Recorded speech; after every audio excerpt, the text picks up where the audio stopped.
Welcome to the RAC Culture Talks. I'm Jing Han, the Director of the Institute for Australian and Chinese Arts and Culture at Western Sydney University. Before we start, I would like to acknowledge that we are on the land of the Baramatical people of the Darug Nation, who are the traditional owners of the land for thousands of years, and pay our respect to the First Nations elders past and present. We're very excited to have Carrillo Gantner AC to deliver the first lecture in the RAC 2025 Art Talks series. Carrillo Gantner has a long list of achievements. I'll just pick a few, especially early ones that people may not know of. Carrillo was a founding director of the Playbox Theatre Company from 1976, then artistic director to 1993. In this time, he produced over 200 Australian plays. From 1985 to 1987, he was a culture counsellor at the Australian Embassy in Beijing. During that time, he also directed classic Australian play, A Stretch of the Imagination, the first Australian play and the first one-person show ever staged in China. Carrillo then served as the chair of the Performing Arts Board of the Australian Council 1990 to 1993. He was chairman of the Melbourne International Comedy Festival for 6 years, chairman of Asia Link for 14 years, president of the Victorian Arts Centre Trust for 9 years, and the president of the Melbourne Festival for 4 years. In 2019, Carrillo was awarded a Companion of the Order of Australia. His work in building important links with Asia's performing arts world has made a transformative impact on Australia's performing arts landscape. And among many more awards and honorary appointments Carrillo has been given, this one I must mention. Carrillo has been the adjunct professor of this institute since 2017. We're so proud. Now, please welcome Professor Carrillo Gantner AC to give his talk on the latest delegation of senior Australian performing arts managers to China in October 2024. Okay. Thank you, Jing.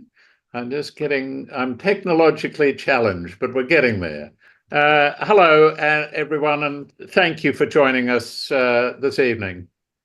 I've been interested in China and Chinese culture for over 50 years. I first traveled to China in February 1977, and then later as artistic director of the Playbox Theatre Company in Melbourne, I led the first Australian theatre group to go into China in 1978. And then in 1979, I presented the first of several Chinese performing arts companies in Australia, and that was the Fujian Puppet Company, a glove puppet company of brilliance, and that was the beginning of all sorts of things. I'm sure that all of you on the call this evening will understand how endlessly fascinating China can be, and not least its history and its traditional culture. Mostly under the influence of conservative American-led media and politicians, Australians tend to obsess about Chinese politics, about Chinese economic development, and about its growing international clout. I wish that we would all focus more on Chinese history and culture. In my work at Playbox and in various other roles, I've been very keen to engage with China and with other Asian countries, not in any way to diminish our Western cultural heritage, but rather to enrich it with different stories and different artistic forms that have arisen from distinctively Eastern traditions. Through cross-cultural work in the arts, and especially working with cultures that are very, very different from our own, we can come to understand how other people live and love, and we can also learn about ourselves by discovering how much we all have in common. if we show real curiosity and generosity in our cultural dealings with Asia, we will be repaid many times over. I've long been struck by the fact that the majority of the leaders of Australia's major cultural and performing arts industries, and especially the major metropolitan art centres and festivals, how little any of the directors of those institutions know about our own region. They travel at the drop of a hat to see festivals and shows in Europe and North America. But how often do they go to Beijing or Tokyo or Jakarta or Delhi or Seoul? I personally believe that no one should be appointed to be the director of a major Australian arts festival or the director of programming at a major art centre unless they know something about our very own region, our own neighbourhood. Of course, they argue that they must program what their audience wants. And I say yes, but as leaders, they also have to lead. How can our arts leaders continue to ignore Australia's geography? Of course, our nearest neighbour is Indonesia and the countries of Southeast Asia. And they ignore our economic well-being because Northeast Asia, China, Taiwan, Japan, Korea, represents the lion's share of our trade and the source of Australia's prosperity. And if you look at Australia's own changing demographics, we now have large Indian and Chinese diaspora communities across Australia, as well as many people from other smaller countries. So, in 2011, I was invited to lead a delegation of senior Australian arts managers to China as guests of the Ministry of Culture of the People's Republic. This resulted in a wide range of exchanges in subsequent years. In 2017, the Ministry repeated the invitation, and I took another delegation with a new generation of Australian performing arts leaders. And again, that was a very productive tour. Last October, I was invited to lead a third such delegation as guests of the Ministry. It's now the Ministry of Culture and Tourism. And as you'll see, that had a slight influence on our itinerary on this occasion. So my talk today is about this most recent delegation to China with 13 Australian performing arts leaders, which took place last October from the 18th to the 27th. I was invited to choose the delegation, the members of the delegation, and to choose the timing of the visit.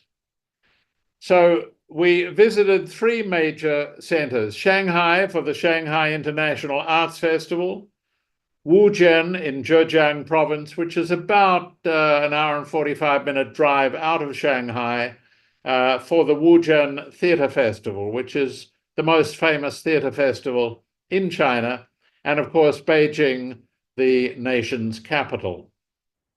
The delegation members were selected from major festival directors, art centre program directors, independent producers, and a commercial theatre producer.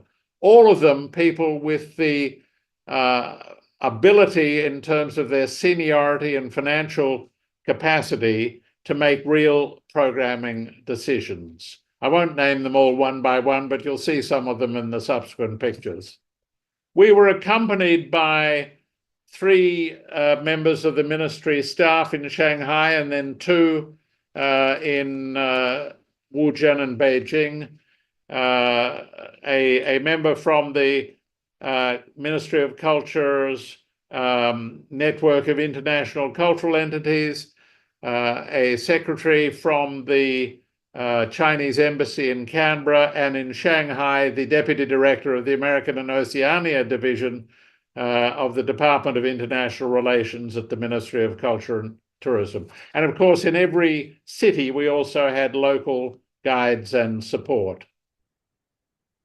The financial arrangements for the delegation were that the delegates or their organizations in Australia were required to meet the cost of international travel from Australia to Shanghai and then from Beijing, where we finished, back to their home base in Australia.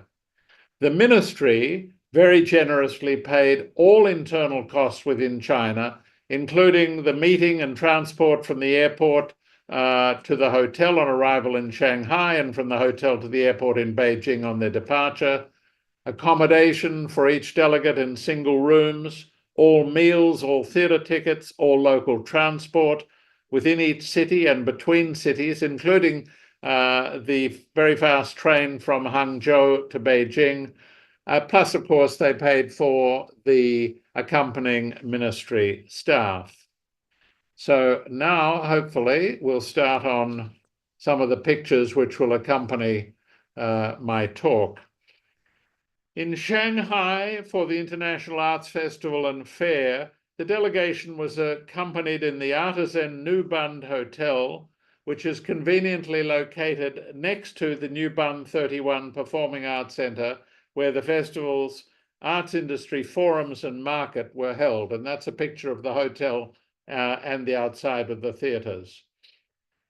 These facilities were excellent, but they're very remote from central Shanghai and also from the main festival's official productions. So many Chinese and international delegates registered at the festival, but then I know that some of them, not from our delegates, but others, went off to explore the city, which in some cases resulted in low attendance at some of the festival forum sessions. In earlier years, the festival had been held at the centrally located Intercontinental Hotel in the French Quarter of Old Shanghai, which made it feel more integrated with the city's very vibrant life. The current remote location in East Pudong, in a new and interesting area, but still very remote, made it feel very distant, and it needed long bus rides to attend festival productions in the old city. So we felt more isolated, and I think many of the delegates there for the first time were disappointed by this. On the afternoon of the 18th of October, our delegation visited the Star Space Small Theatres in the Asia Building in downtown Shanghai. This had been a building that housed a large 1,000-seat theatre, and they'd been converted during the pandemic into 19 smaller immersive venues over several floors. These theatres are popular with young women from 15 to 25. Their shows featured sophisticated sets such as the Haunted Cemetery, a casino in the second one there, and an old sailing ship in the third, and performances largely by young male pop stars that attracted the young female audience, with ticket prices of around 230 RMB, which is approximately $50 Australian. I was told by one of the managers at the centre that many of the young women come back time after time to see the different shows, or even their favourite pop star in the same show. And he said in some cases it cost their parents a lot of money to support their attendance. Most of the delegates arrived in time for what was to be the official scheduled festival opening on the 18th of October, which was a dance drama, Li Qin Jiao. However, at the last minute, this production was rescheduled to the previous night. So many delegates, both Chinese and international, were disappointed to find they'd arrived to miss the opening performance. And of course, it cast some doubt on the reliability of the festival itself. The reason for the change of dates at the last minute was something I think that could probably only happen in China. And that is that the Minister of Culture and Tourism needed to return to Beijing on the 18th of October, so that for his convenience, the program was switched at the very last minute to the previous night. On the evening of the 18th of October, our ministry minders provided for our delegation to attend the production at the Shanghai Dramatic Arts Center of a play called Before Daybreak. This was directed by the well-known He Nian, and it was a complex and emotionally charged story of murder and family intrigue and mental illness, which was performed on this large revolving set. And the intimate performances of the actors were captured by a cameraman who moved with the actors inside the various rooms as the set revolved. And these close-ups of the artists were projected on the screen, which you can see on each side of the revolving set. The production was very well received and would be a really interesting production for an international festival, but of course you'd need a big budget to bring it to Australia or anywhere else. During the Shanghai Festival, there are forums, and delegation members, myself included, participated in very well organized and interesting sessions for the festival delegates, but the attendance was inconsistent. That said, the Shanghai Festival is a wonderful networking opportunity for young Australian arts managers, because it attracts managers from all around the Asian region and beyond. And you can have wonderful conversations there during the forums, which can lead to all sorts of interesting outcomes. The arts market, which takes place, you can see we're in the Grand Theatre there, the Bund Theatre 31, on the lowered hydraulic stage in the right-hand slide with the booths of the various companies, and another one there on the stage area of the theatre. They were interesting, but I wouldn't myself want to go to the cost of preparing and staffing a booth when so much of the introductory marketing of companies these days now happens online. While we're in Shanghai, one of our most valuable meetings was with the leadership team of the Beijing People's Art Theatre, led by the famous actor Mr. Feng Yuanzheng, who's there shaking hands with me. Our discussions covered, and that's my wife Ian on the left of the picture. Our discussions covered the company's history, its facilities, its touring, and their international connections. This is China's leading classical drama company, and 5 of its current productions are being performed at the Shanghai Festival as part of their official festival program. The delegation was invited to attend that night's performance of the Caine Mutiny Court-Martial, which has been in their repertoire for some decades. It was actually first produced by the company in 1988, interestingly directed by Charlton Heston, who had just performed in the London production. That's the delegation with members of the company.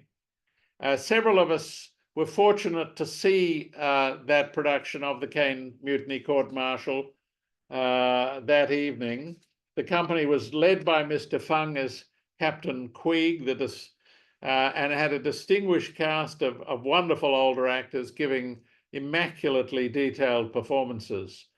I would say that despite the quality of the production, it felt somewhat old-fashioned and would probably not appeal to an Australian audience because it's an American play performed in Mandarin.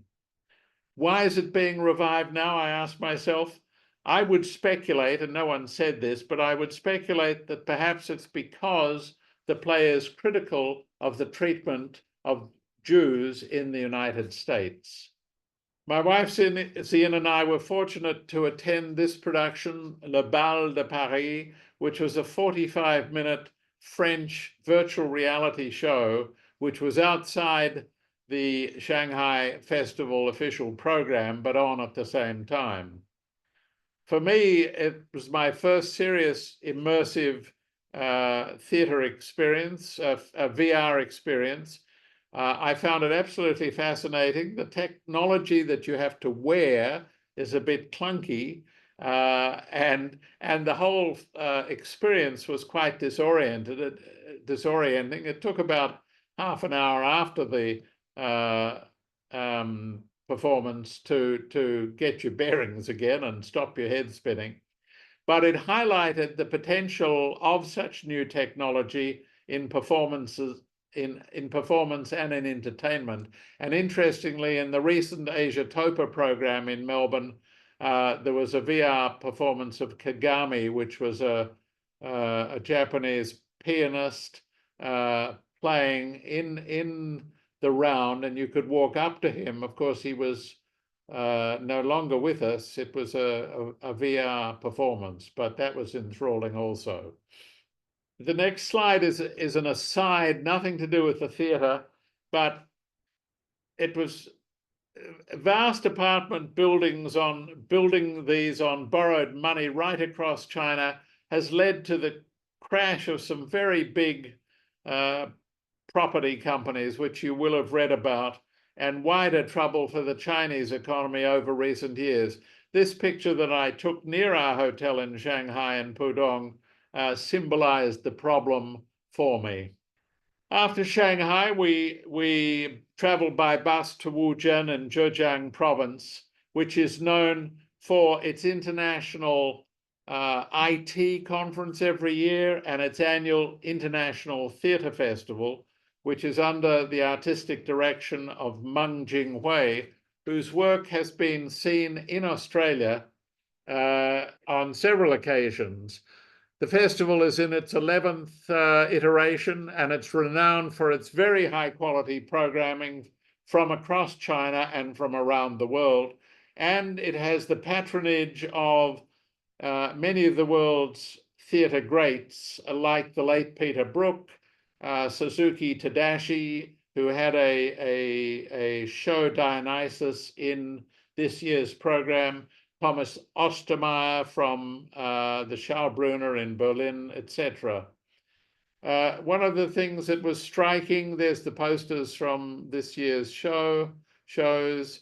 One of the things that really struck me was this large sign in the street of the festival's performance program. So people could walk up to this.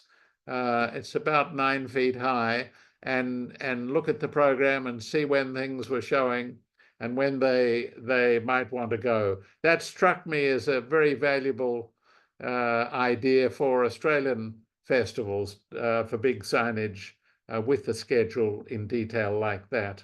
Wuzhen is a fabulously beautiful, restored 11th century Ming village built on ancient canals just off the Grand Canal. It's been meticulously restored as a sort of historical theme park, and it's open all the year, not just during the theatre festival, and attracts a huge number of domestic Chinese tourists. Since my last visit there before the pandemic, Wuzhen has grown with new hotels, new theatre spaces. There are at least a dozen theatre spaces of different sizes across the town, and other wonderful facilities, including big exhibition halls for the IT conference. The success of this as a tourist draw is now one of its big problems, because it's being almost overwhelmed by domestic tourist numbers. There's one of the main streets, and they're crowded day and night.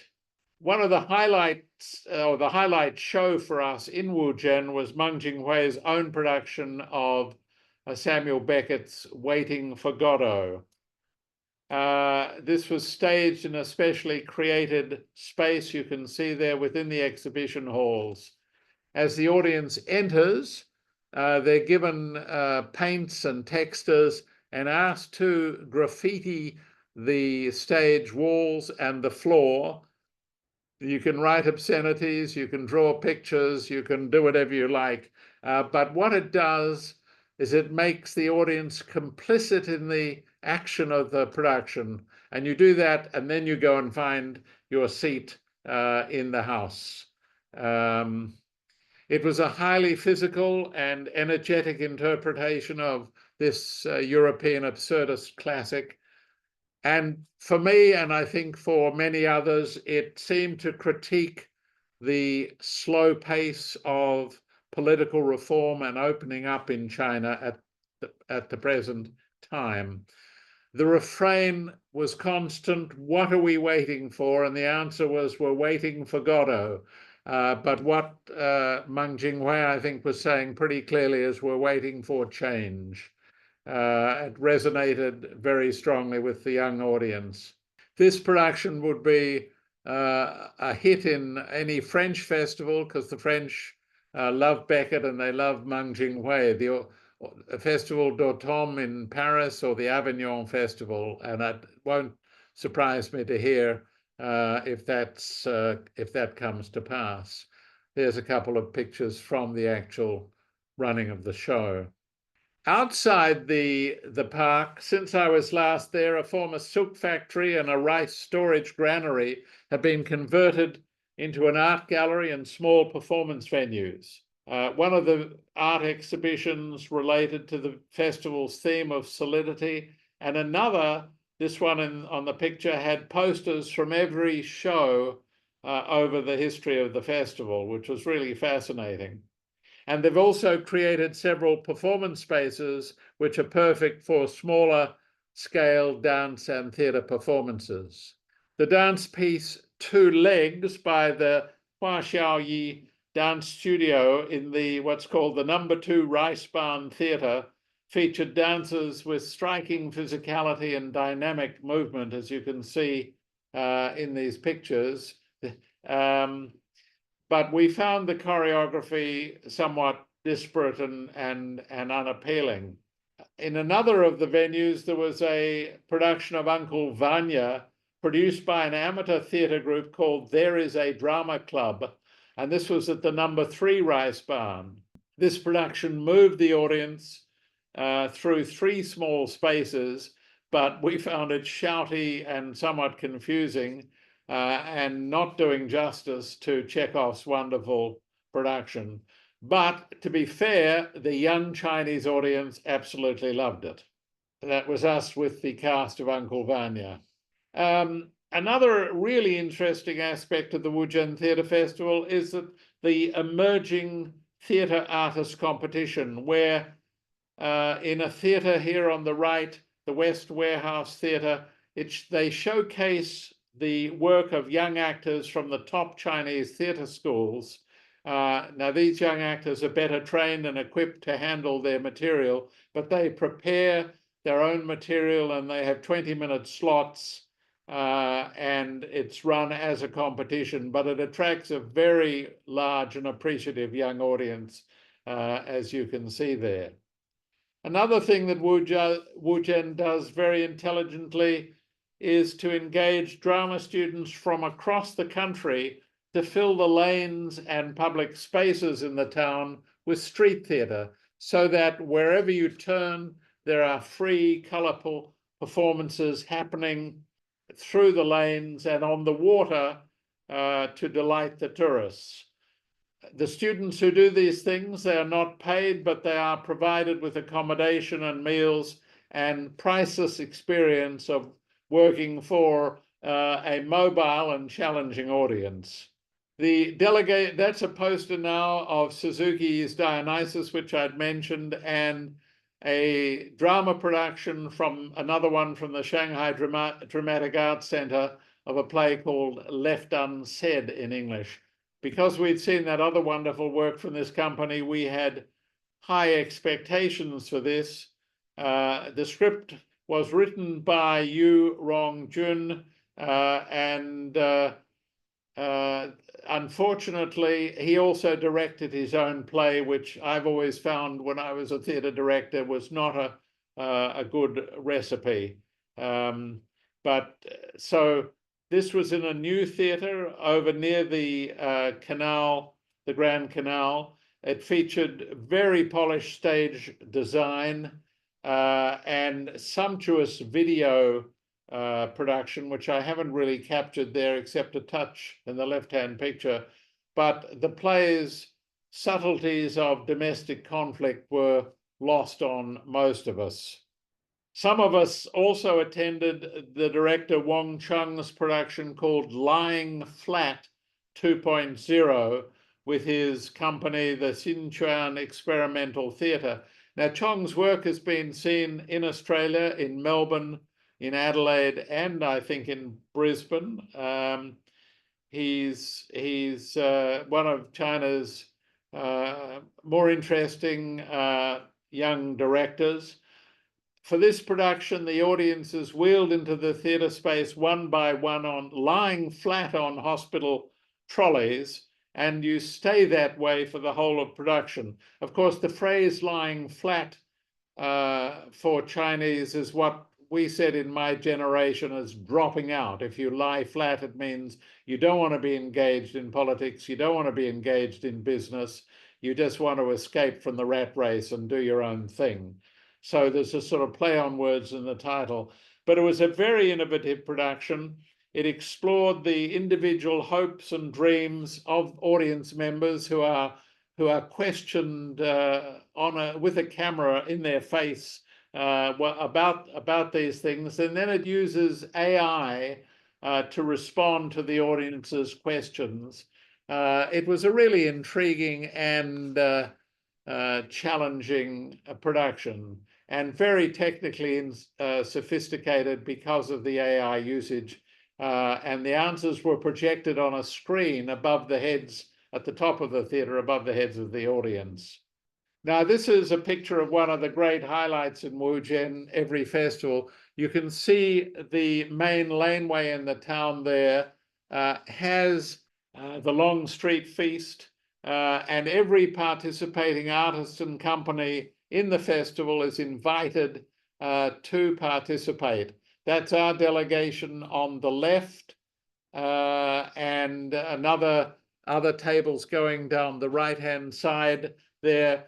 The tables are laden with food and drink, stretching down the main street, I would think for close to 100 meters.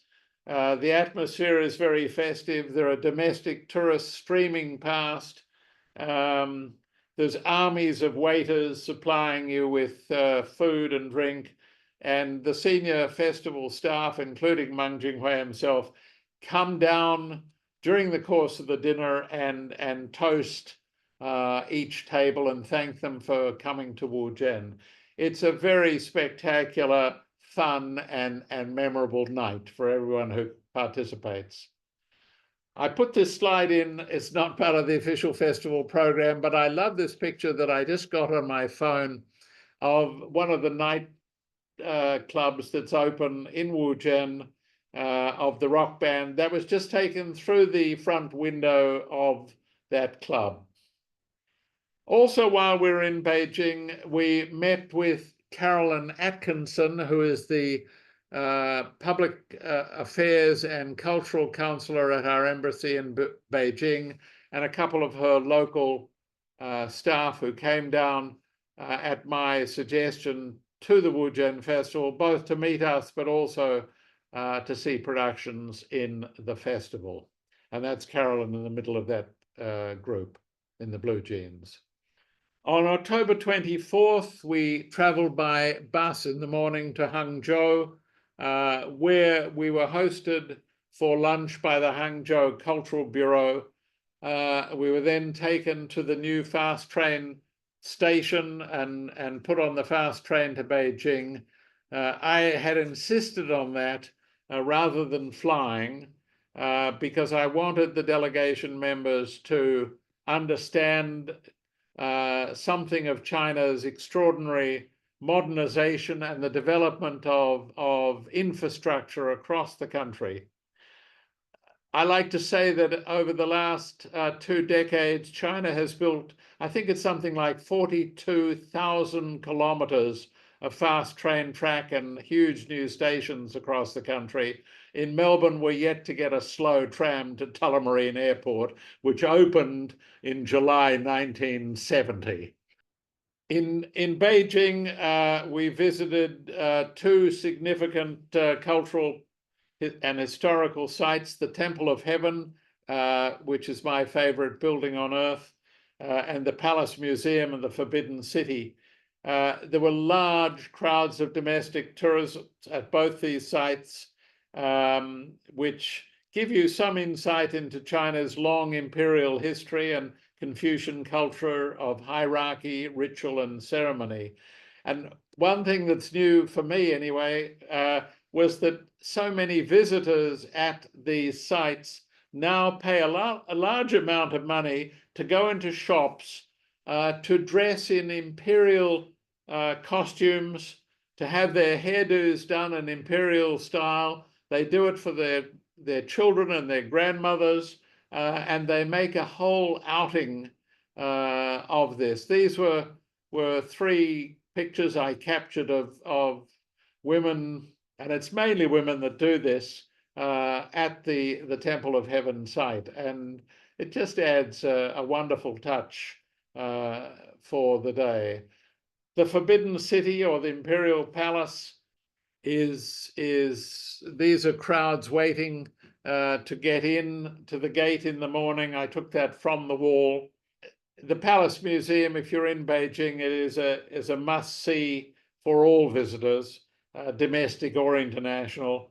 Its halls and its vast courtyards are utterly majestic and enthralling, and I've been there many, many times in my life, but I never ceased to be dazzled by it. And if you came upon that in earlier centuries, where you'd crossed China on the Silk Road and you came up to its imposing walls on a camel, you would be utterly terrified and blown away, I think, by the scale and majesty. It makes Buckingham Palace look a bit like an outhouse. In the Imperial Palace this time, there was a special exhibition showcasing Confucius-related materials, some of them dating back 4,000 to 5,000 years, including ceramics, bronzes, jade objects, scroll paintings, and calligraphy that dated back, as I say, 4,000 to 5,000 years in many cases, and many of them more recent, and the work of disciples of Confucius. But most interesting for me was the fact that the vocabulary of the English signage throughout the exhibition closely was remarkably similar to the vocabulary of President Xi Jinping's own speeches, highlighting just leadership, respect for authority, stability, harmony, and social justice for all. So people would have been struck by that, although Xi Jinping's name was never mentioned once in any of the signage. But also for some of the older visitors, it would have had a somewhat bitter irony, because Mao Zedong used the Cultural Revolution to attack Confucianism as a feudal ideology that should be destroyed. We visited a traditional Beijing opera theatre built in 1807, this one, behind the modern Tianqiao Performing Arts Centre. The Beijing Opera Theatre has, you can see, the raised stage and painted backdrop and very simple furniture. For the audience, there are on the ground floor tables and chairs for the audience to enjoy tea and cracked melon seeds during a performance. Unlike many Westerners, I actually love Beijing opera, with its stylized singing, its symbolic costumes, properties, and makeup, and very non-naturalistic performance style. This theatre also housed an interesting small museum behind it, where visitors could learn about the origins and history of Beijing opera, and also hear on original soundtracks the actual voices of some of the big stars of Beijing opera over the decades, like Mei Lang Fang and many others. Nearby was a shop selling traditional Chinese musical instruments, this one of pipas, but also they had of erhu and jinghu, the two-stringed fiddles, which are used in orchestras and in the opera orchestra. Around the corner, oops, we're not quite there. Around the corner is the Tianqiao Art Center, which opened in 2015 with a production of Phantom of the Opera. This art center features the Grand Theatre of 1,600 seats, which inside, I forgot to take a picture of, has Pewson and gold color scheme, which we were told was favored by the largely female audience that attends musicals. The large theatre is used for productions like Phantom, like Wicked, Chicago, Mamma Mia, and others. Their second theatre, their lyric theatre, is of 1,000 seats for smaller musicals, and I noted that the production of Pam Gem's musical Piaf on the famous French singer is coming in there shortly. A studio theatre of around 400 seats for drama, and a smaller space for 80 theatres for sort of stand-up comedy. The delegation also visited the Beijing People's Art Theatre that I'd mentioned earlier, that we met in Shanghai. Their home theatre, the Capitol of 927 seats, was built in 1954 in the heart of the city on Wangfujing. And behind it now, they have opened this new Beijing International Theatre Center, which opened in 2021. It features a 700-seat Cao Yu Theatre, named after famous playwright and early director of the company, and a black box theatre of 200 seats. And interestingly, on the right of that picture, they have retained the old Hutong-style housing, which you enter from the other side, which is where they host they have a cafe and their meeting rooms in the traditional style buildings, which I think very wisely they retained. Beijing People's Art Theatre has 50,000 members, or subscribers would probably call them, and they sell out all their seasons on subscription. Last year they produced 21 productions and around 500 performances.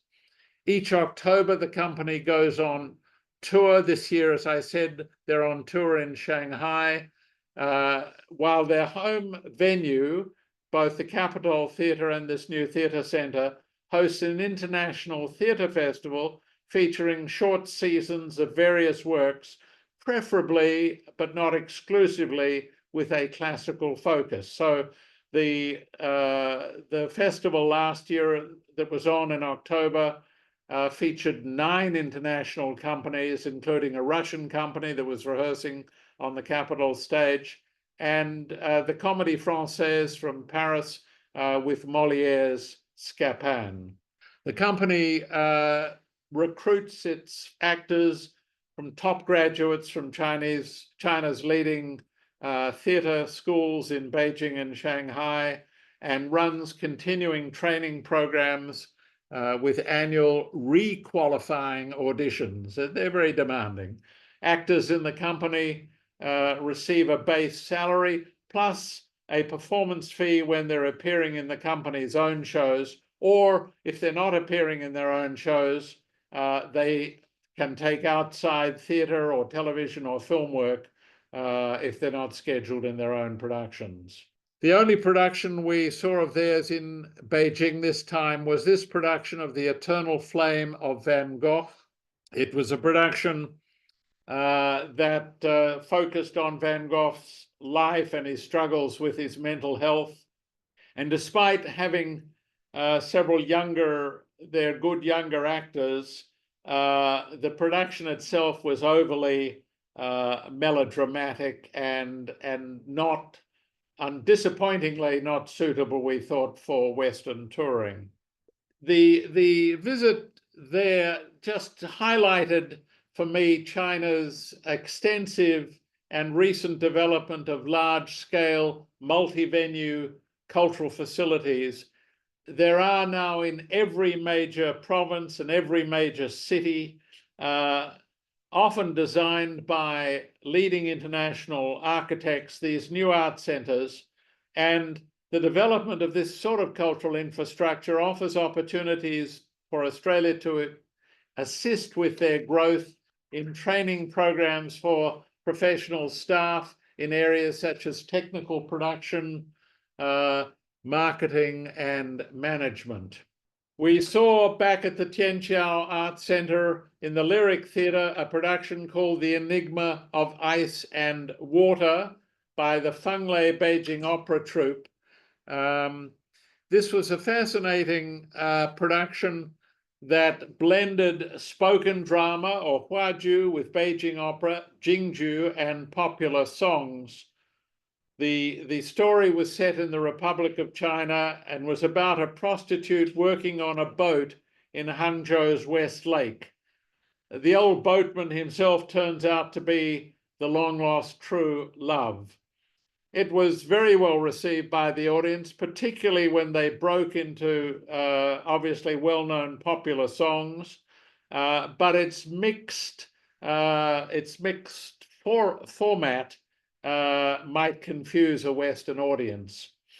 Finally, in the slideshow, after the delegation returned to Australia, my wife Ian and I met with the Kaixing Mahua, which is a major comedy company headquartered in Beijing, but with over 40 theatres across China, that focuses on comedy both in live theatre and producing comic feature films. We visited the company's headquarters in Beijing, which featured 4 or 5 performance spaces covering 2 floors with immersive theatre shows, including a theatre restaurant style dinner party that goes wrong, and that's this picture here, where the audience comes in, they are served dinner during the performance, they become guests at this dinner party, which collapses in chaos. It reminded me of Jack Hibbard's play Dimboola, which takes place at a country wedding, where the audience are the wedding guests at a wedding that goes terribly wrong.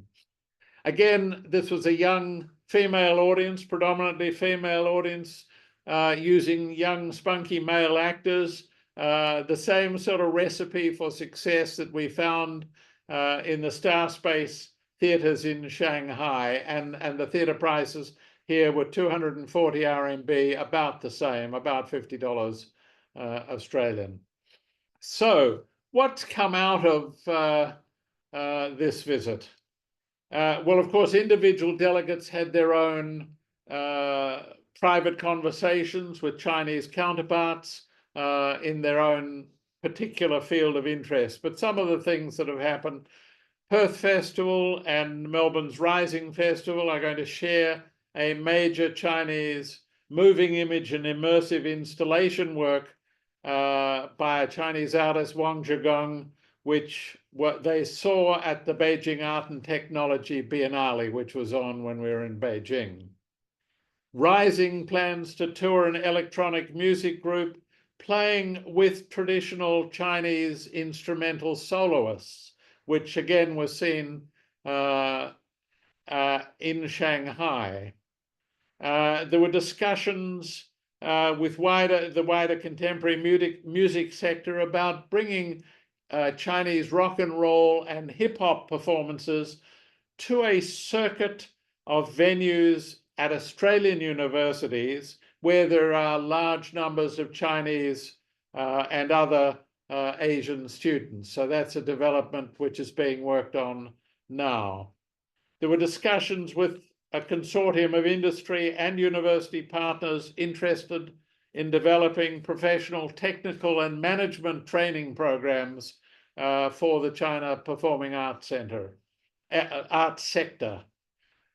Discussions with senior staff of the Wuzhen and Aranya festivals, where Meng Jinghui is director of both, about future Australian participation. Discussions with the Shanghai Media Group, the Shanghai Cultural Square Theatre, and the Poly theatres about touring Australian productions of musical theatre to China. And that's already happening, but they were working on future tours, which are in a program to happen. Discussions with the Shanghai Festival, the Shanghai Dramatic Arts Centre, and the Beijing People's Art Theatre about possible future touring of Australian work to China. And a delegation from the Beijing People's Art Theatre is coming to Sydney in May to explore some of those possibilities. We're also seeking to increase the number of Chinese-based producers to engage with the Asian Producers Forum, which is a forum for young producers from across the Asian region. And interestingly, out of a discussion that happened almost accidentally with the Asia Society representatives at the Shanghai Festival, there is a possibility of joint projects in Indonesia that arose from one of those conversations with the Asia Society. And for all of us, there was stimulation and ideas around the development of young audiences in Australia, as the Chinese theatre is dominated by younger audiences now, which is very encouraging, and also some of the imaginative opportunities for emerging artists in China, which we could do well to learn from. Finally, I just say I hope that the Ministry of Culture and Tourism will do another one of these for the next generation of festival leaders and program directors in another 4 or 5 years, because those positions tend to be cycled in that sort of time frame. But even more, I hope that Australia, through the National Foundation for Australia-China Relations, and perhaps AsiaLink, those sort of organizations will consider inviting a delegation of Chinese performing arts managers to tour our venues and our companies and our festivals to see some of the wonderful work that happens in this country. Thank you so much, Carrillo, and thank you, audience, for listening. Thank you, Jing. Thank you to our audience. It's been a pleasure.